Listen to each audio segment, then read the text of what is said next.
meeting is being recorded for the public record because of this request of personal conversations between them. Also, phone prayers are turned off with any phone calls to the outside chambers. Hearings on individual cases will be conducted in accordance with the board's rules of procedure. And staff members introduce the case, provide a summary, and make a recommendation. Petitioners will be allowed 10 minutes to present their case. Persons or groups opposed to the proposal will be provided with a total of 10 minutes to present objections. Persons or groups in support of the proposals will be provided with 10 minutes to present comments in support, and the individual shall be allowed a maximum of 30 minutes. The person representing a group or organization shall be allowed a maximum of 5 minutes. The petitioner shall only be given 5 minutes for rebuttal. No further testimony will be heard unless it is at the discretion of the board. If you are interested in commenting during any public hearing, please sign up on the sheets located on the tables to the right of the audience. When your name is called, please step forward to the podium and state your name and address for the record. Please address your comments to the board and not to staff only. Your comments should relate directly to the case at hand. Do you understand that there will be some persons who wish to speak? Chair may therefore propose an alternate time limit for each person. Thank you for your assistance in facilitating a respectful, fair, and timely meeting, and welcome to our meeting. Please stand for the pledge of allegiance. Pledge allegiance to the flag of the United States of America and to the republic for which it stands, one nation, under God, indivisible, with liberty and justice for all.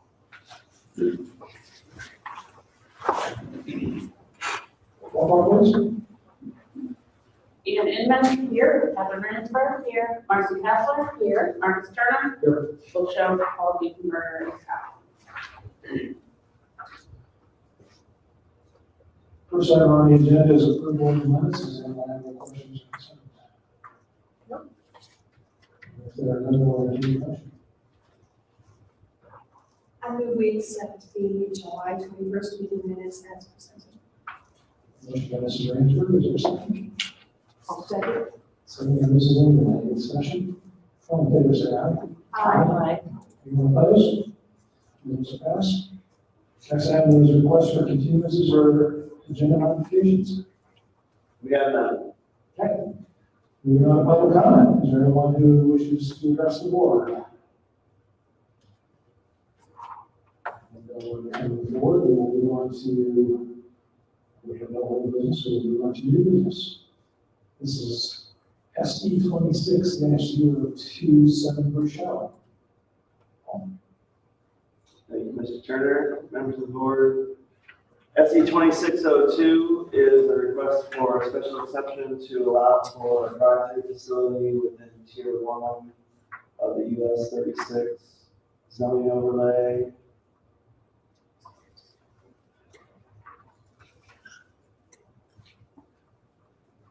Can we just go to the next slide?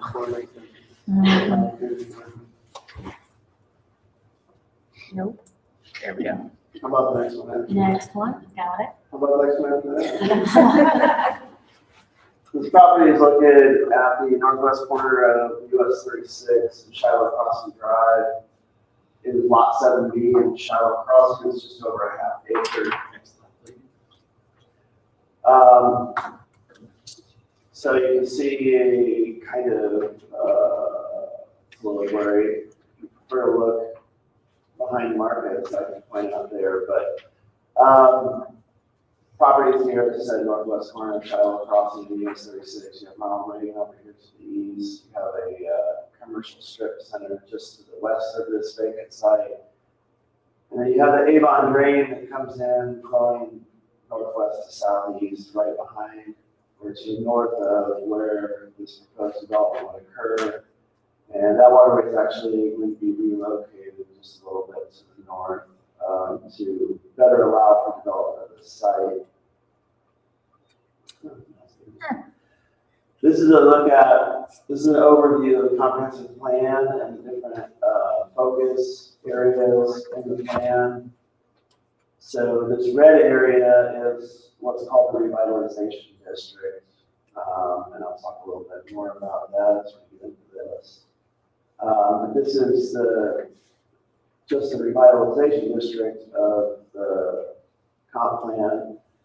And I'm going to refer over to the screen behind Marcus, just because it's a lot easier to distinguish between the red and the orange.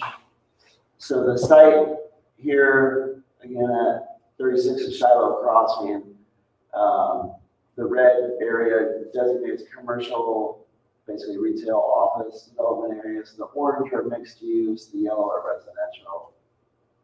This is in the commercial designation area.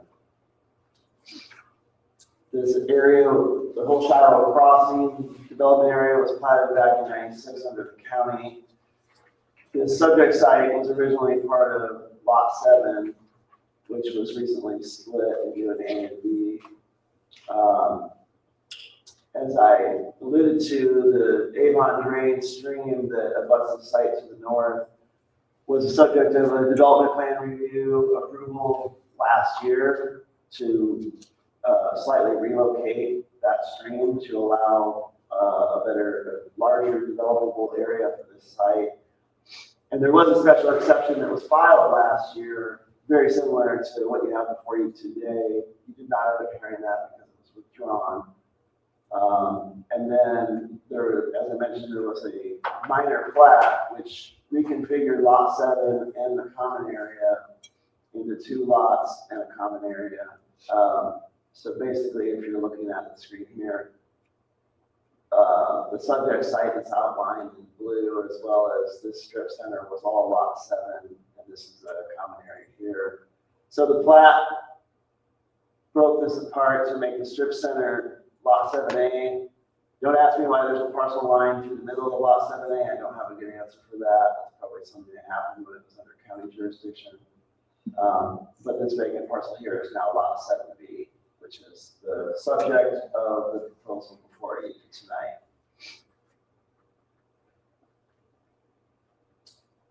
Drive-through facilities are, as you know, are only permitted in Tier 1 of the US 36 overlay after a grant of special exception by this board. This drive-through facility would be for a coffee shop. 7 Brew is the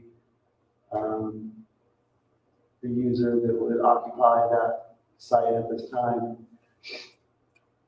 The site receives access from either Shiloh Crossing or US 36 via a private street that's to the north of the site, and then an access easement through Lot 7A. So just backing up, that would be this private street here, and then the drive that goes through Lot 7A to get to this site, or you can come around this side.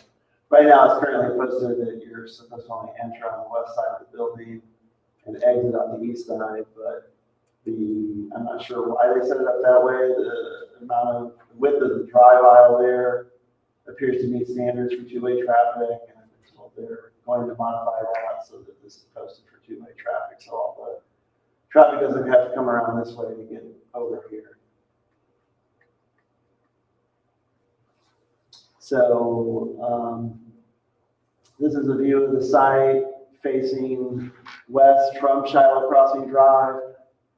So this vacant ground is where the drive-through coffee shop would be developed, and then there's the strip center in the background. This is just looking back the other way, facing east from the parking lot. So this is basically where traffic would come in and essentially go around the building and come back out this way. That's just facing north from the site. That's a look at the Avon drain. That there is work to be done there to shift that a little bit to the north so that there's enough space to develop this site.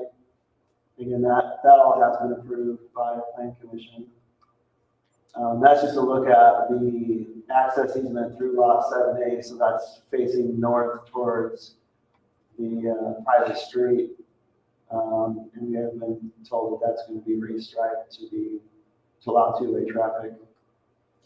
This is the site plan. So again, kind of backing out. This is that access easement through Lot 7A that then goes to the private street back here that you can go either to Shiloh Crossing Drive, or you can wrap around to the west over US 36 that way. So traffic would come in here, actually access lot 7B here, go around the building with the 2 drive-through lanes, have the pickup area here, and then exit back out. So for a special exception, you have 4 required findings in the UDO, and then you have 3 other optional findings that you're also allowed to consider.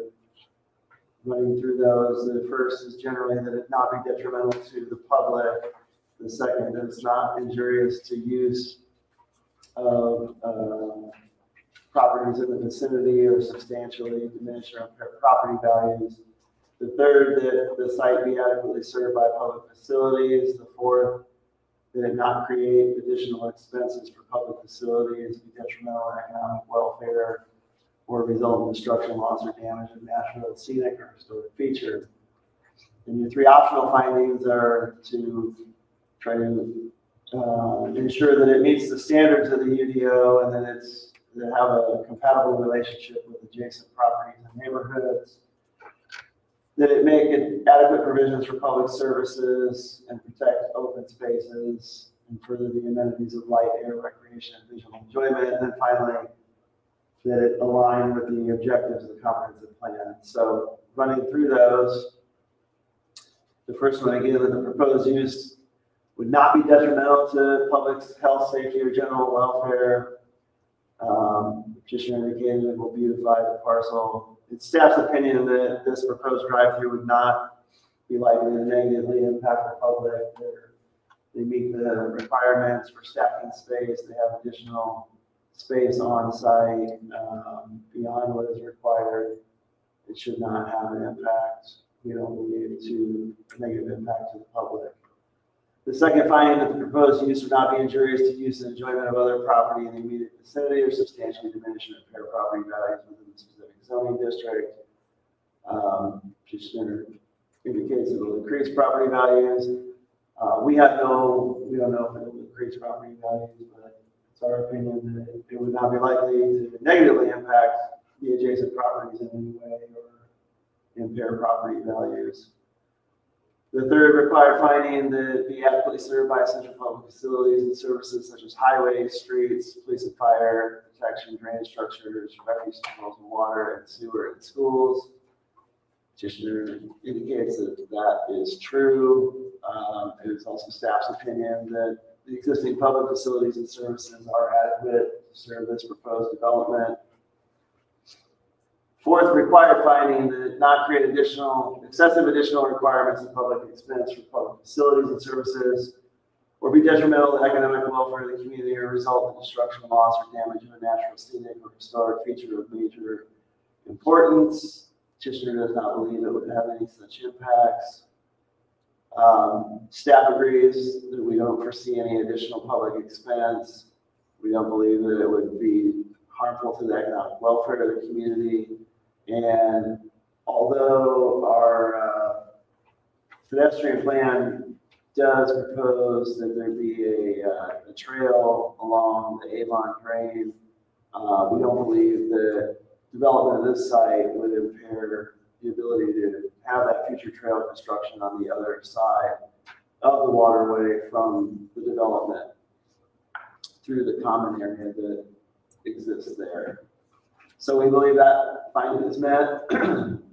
Moving on to the 3 optional findings, that the proposed special exception would meet the requirements and standards of this ordinance, and its relationship and compatibility with adjacent properties in the neighborhood would be appropriate. While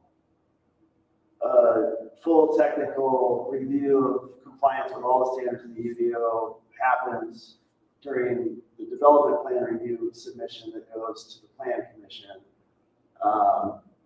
Our initial review of the conceptual site plan submitted with this special exception indicates that it appears to be compliant with the UDO. And we also believe it would be compatible with surrounding nearby uses, which are generally commercial retail, automobile-oriented type development and uses. Second, optional finding that it make adequate provision for public services, provide adequate control over vehicular traffic, provide for and protect designated common open space, and further the amenities of life and air, recreation, and visual enjoyment, which is quite a lot. Again, I talked about how it gains access from the public street network via both first through an easement, if you're going out through an easement through the abutting lot, and then a private street. So it does provide additional queuing space beyond the required stacking spaces. So we would anticipate that it can accommodate peak business times and adequately control traffic and not have a problem there for public services. There is a designated common area or open space across the waterway to the north, which will remain. So that would be protected. We don't feel like this would have any real negative impact on light or air or recreation and visual enjoyment. So we do believe that finding is met. And then finally, that brings us to the requirement that align with the general objectives of the comprehensive plan. And as I touched on, the site is located within what the new comprehensive plan labels as the revitalization district focus area. And the focus area does encourage overall transformation of the corridor into a collection of mixed-use districts. And if I can kind of just go back and elaborate on that just a little bit. So the whole reason this was created as a focus district was, I'd say, two reasons. Although the US 36 commercial area, most of it is occupied. We don't have a lot of vacant spaces as far as empty storefronts and such. The first thing is the recognition that with the shift to online commerce, it's likely that we may not have as much need for all of these larger retail spaces in the future. So we wanted to plan for what might come in the future. And then additionally, even with all those spaces being occupied, you see that there are a lot of sort of underutilized spaces. Like, for example, if you're looking at the map and you see this orange rectangle south of 36, this is basically all the excess parking area in front of the strip that has Target in it. So that's why some of these areas were recommended on the plan specifically for mixed use, such as that area that's already underutilized, whereas others are just kind of outlined for commercial development, because there's opportunities already for some of those spaces that could fill in and be used more intensely.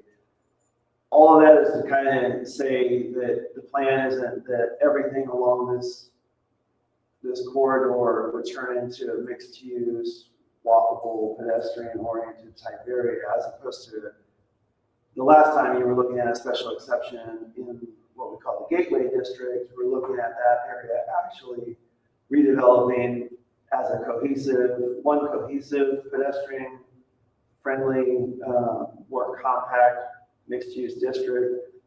In this revitalization district area, we anticipate that there will be certain places in the future, whether that's that excess parking area in front of Target where maybe a mixed-use development would occur, or maybe it would be another commercial building that at some point goes vacant and there'd be maybe a mixed-use development would go there. But it's not that every single site would necessarily be expected to be a compact, mixed-use, pedestrian-oriented type of development. So just kind of wanted to distinguish that a little bit from the last special exception that you heard. And so for that reason, with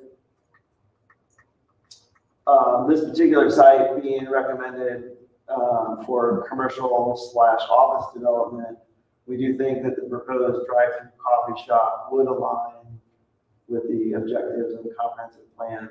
So we do find that seventh finding would also be met. And so we do find that all 7 findings would be met, and therefore we do recommend approval of the special exception.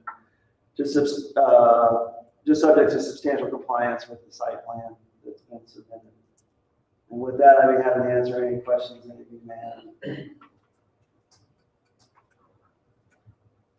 I do like the, from a safety standpoint, a lot of the times when we're talking about these coffee shops and smaller retail type of place, one of the things that are going to be busy, one of the things that comes up is traffic and the safety issue. The fact that this is, even though it's on a main intersection or on a main corridor, the access to it is on a private road, and the structure of the location encourages safer driving. I don't know if that makes sense, but because of where it's located and how you get into it, I think I do wonder if that intersection at Shiloh Crossing and what's the name of that private road? Shiloh Something. Park Drive, maybe? Yeah, something. I mean, I look at that and I wonder if eventually that's not going to be a good place for a roundabout. That's not for me to decide or talk about here, but everybody drinks coffee, so I think it's a good location. And I agree with staff's recommendations, and thank you for your excellent reports as always. You're welcome. Thank you. All site summary. Does that site already have an approved driveway? A drive-through, sorry. A what? An approved drive-through. No, it doesn't. Well, I was trying to run through my mind of everything that I ever remember being We there. had to know once before. there's a use. I mean, I don't know what was there on the east end of the building. There's clearly a remnant of what was a drive-through at some point. Right now, it's a veterinary office, so I'm not sure what was there in the past. Yeah, it's the pet wellness clinic, but I mean, you can't really see very well from this picture, but there was some type of drive-through there at some point. It's probably like a one-way circulation. You didn't want somebody to come in and somebody leave the drive. So is that special exception for that drive-through expired, or can somebody come back, hang out? This is built with the land, can someone come back later and want to put a drive-through there, because that would cause a real big problem for everybody. It would have If they had the to, right to do so. it would have to exactly match the previous approval. And because they're changing the drive lanes for this development, it would not. So we would require a new special exception. Awesome.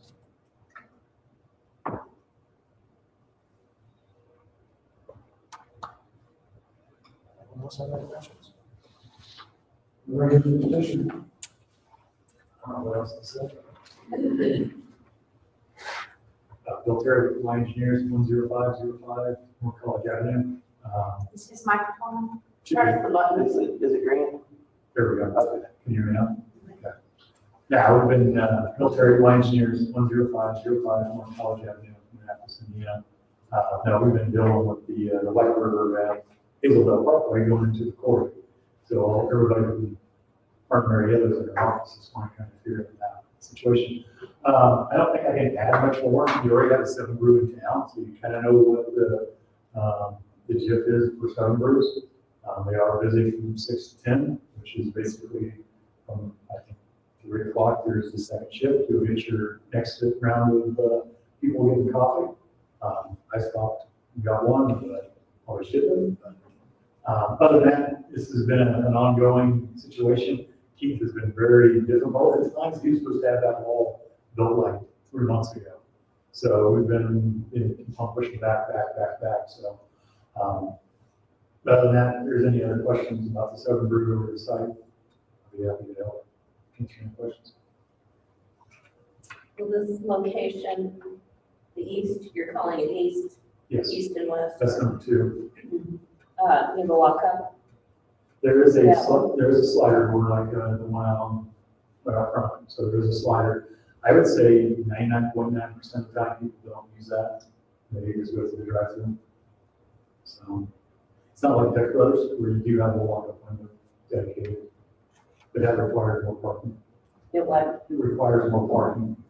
So Before we get any more questions, let's go ahead and open up the public hearing. As I'll say, speak. No one has signed up to speak.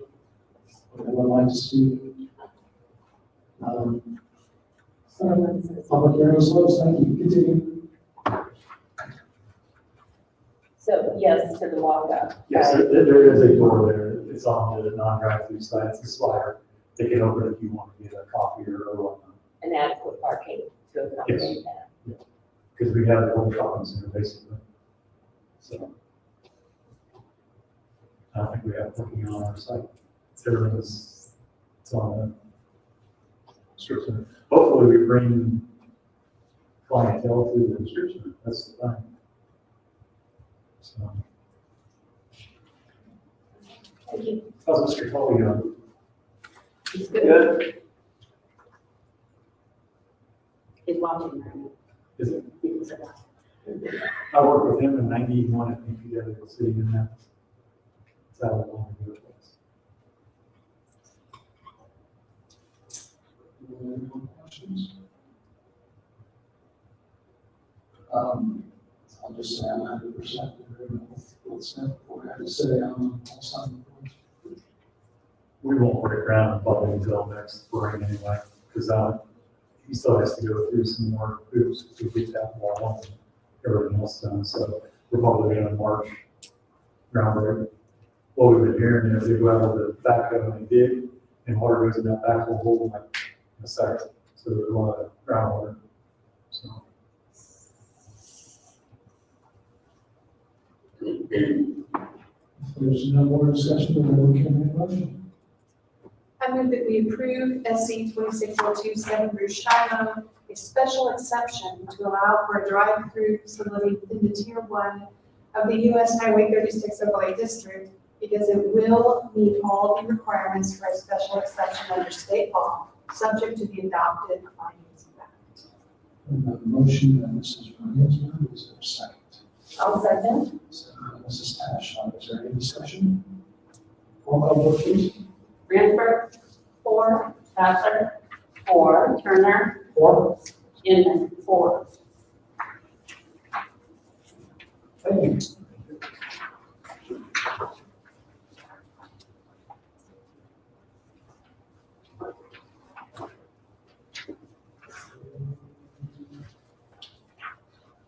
Do you have any other business or anything else for good cause, any announcements? Your next meeting on September 15th, we have not had anything filed for that. So it will very likely be canceled. Be looking for an email from me close to the date to verify that. Very good. With that, we are adjourned. Thank you.